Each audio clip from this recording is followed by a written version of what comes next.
আপনার বিজনেসে sales grow করার 5 নাম্বার স্টেপ হলো অ্যাকচুয়ালি অ্যাডস রান করা। অর্থাৎ আপনি কন্টেন্ট তৈরি করেছেন, সেই কন্টেন্ট দিয়ে অ্যাডস রান করা। এখন অ্যাডস রান করার ক্ষেত্রে সচরাচর যেভাবে বুস্ট করা হয়, ওই বুস্টটা না করে আমাদেরকে মার্কেটিং প্ল্যান অনুযায়ী অ্যাডসগুলো রান করতে হবে বা বুস্ট করতে হবে। তাহলে সিস্টেমটা কি?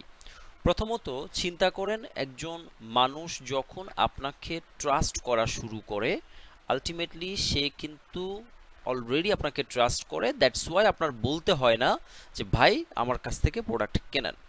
সো থিঙ্ক অ্যাবাউট দ্যাট, এটা বিজনেসে কিভাবে অ্যাপ্লাই করা যায়। তার মানে আমার অ্যাডস মূলত 2টা 3টা 4টা না রান করে আমাকে একটু সিস্টেমেটিক করতে হবে। কিছু ট্রাস্টেড যাবে, আর যারা যারা ট্রাস্টেড দেখবে তাদেরকে সেলসের দেখাবো, অর্থাৎ পুরো ফানেল মেনটেন করে।